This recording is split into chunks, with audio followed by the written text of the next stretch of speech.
Doctora Helen Aparicio Torres, responsable de la asignatura Derecho Constitucional 1, reciba un cordial saludo de los integrantes del grupo 13. Los errores son una constante e inevitable en el mundo. Las diferentes ciencias reconocen este hecho y asumen la responsabilidad de establecer medidas frente a estos errores. El caso para procesos judiciales no es una excepción y en caso surja un error se someten a distintos procesos. El expuesto en esta oportunidad se refiere al artículo 139, Administración de Justicia, inciso 7, la indemnización en la forma que determine la ley por los errores judiciales en los procesos penales y por las detenciones arbitrarias, sin perjuicio de la responsabilidad a que hubiere lugar. Todo esto plasmado en nuestra Constitución Política de 1993. Respecto a este principio constitucional, se reconocen los primeros antecedentes en la Constitución de 1979, en los incisos 5 y 16 del artículo 233, durante el gobierno de Francisco Morales Bermúdez. Tales principios originaron que durante el gobierno de Alan García Pérez se promulgue la Ley 24973 del 28 de diciembre de 1988, que regula la indemnización por errores judiciales, así como por detenciones arbitrarias. Con la siguiente presentación de investigación hemos establecido diferentes objetivos para aclarar diferentes cuestiones alrededor del principio de administración de justicia tratado, desde conceptos y procesos ante un error judicial, en donde el litigante siempre debe ser indemnizado. Además, se estructurará la exposición en puntos importantes con relación al principio expuesto, como su contenido doctrinario, vulneración y jurisprudencia. Bueno, ahora les voy a comentar un poco acerca del contenido doctrinario del principio. Este principio se encuentra regulado en la Constitución Política del Perú en el artículo 139 del inciso 7, en donde comentan que indemnizar de acuerdo a ley por los errores judiciales y detenciones arbitrarias a los individuos afectados. En la ley número 24973, en el artículo número 2, comentan que tienen derecho a una indemnización a las personas dañadas por error judicial. Artículo 3. Tienen derecho a una indemnización en cuanto a las personas dañadas por detención arbitraria. Y artículo número 8 establece la creación de un Fondo Nacional de Indemnización, el cual no se encuentra activo actualmente. En el título preliminar del Derecho Legislativo número 597, en el artículo 1, inciso 5, el Estado garantiza la indemnización por los errores judiciales, mientras que en el TUO del Código Procesal Civil, sección 5, en el artículo 509, comentan sobre la responsabilidad de los jueces dentro de su ejercicio jurisdiccional, cometiendo un dolo o culpa inexcusable, incurriendo en responsabilidad al hacer una mala interpretación de la ley. Asimismo, en el proyecto de ley número 5004-2015, en el artículo 2 y 3 hacen precisiones sobre el derecho a indemnización por detención arbitraria por error judicial. Asimismo, proponen la derogación de la ley número 24973 por ineficiencia y falta de conocimiento.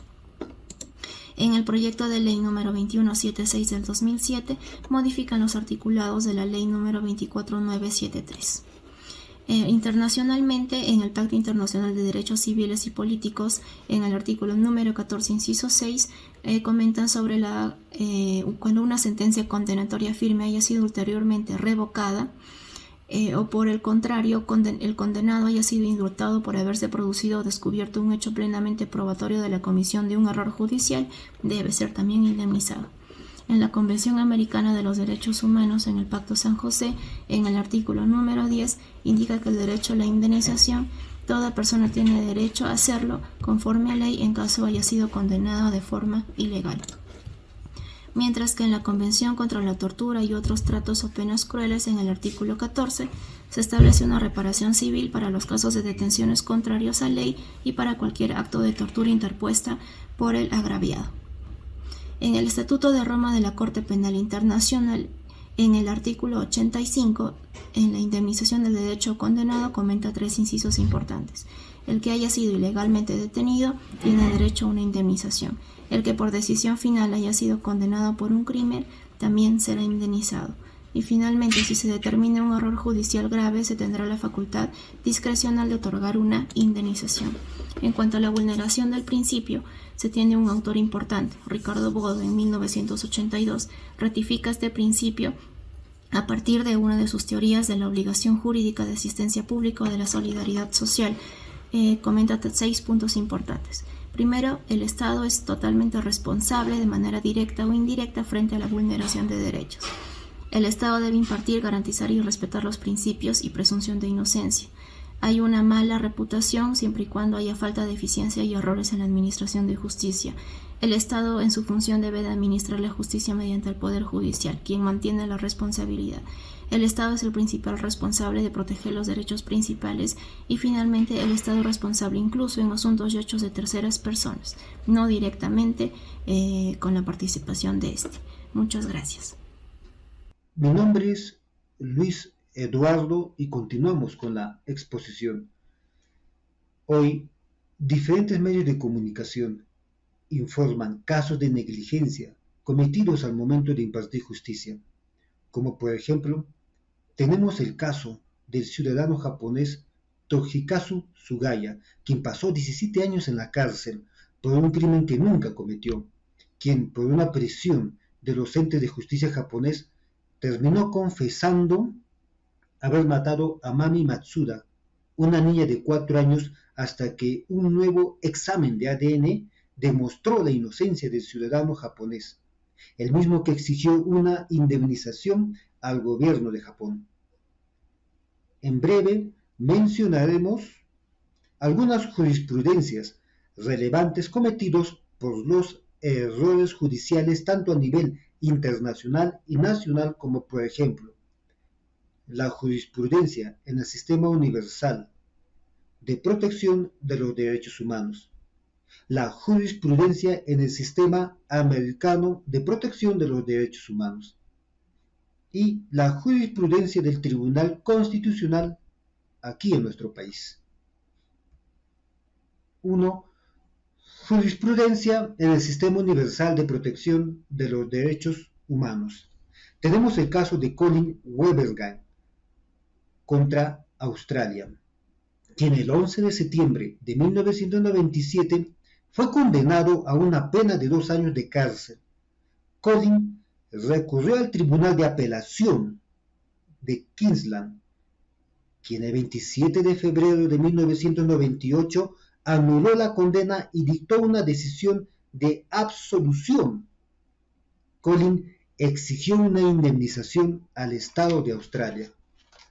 También tenemos el caso de Irving contra Australia, el caso de WJH contra los Países Bajos, el caso de Wilson contra Filipinas y el caso de Mujonen contra Finlandia, entre otros. 2. Jurisprudencia en el Sistema Americano de Protección de los Derechos Humanos. Tenemos el caso de Juan Manuel Contreras, San Martín Víctor Eduardo Cés y José Alfredo Soto versus Chile, quienes fueron detenidos por delito de homicidio y obligados y sin presencia de sus abogados para aceptar su responsabilidad. Después de 5 años de reclusión y privados de su libertad, se ordenó su liberación. Los agraviados solicitaron una indemnización al Estado de Chile y los detenidos obtuvieron una pensión de gracia vitalicia. 3. Jurisprudencia del Tribunal Constitucional en nuestro país. El caso más emblemático lo constituye la acción de incumplimiento interpuesta por Ana Elena Tausen, Díez Canseco y otros congresistas, en nombre de todos los indultados al amparo de la Ley 26655, que creó una comisión encargada de proponer al presidente de la República la concesión de indulto a personas inocentes condenadas por delitos de terrorismo y traición a la patria. Muchas gracias por su atención. Podemos concluir claramente que para cada principio plasmado en el artículo 139, principios de la administración de justicia de nuestra Constitución, contamos adicionalmente con la doctrina, jurisprudencia y leyes que guían a los magistrados a fin puedan impartir justicia, pero por equivocación o negligencia ocasionan la vulneración de derechos fundamentales de la persona.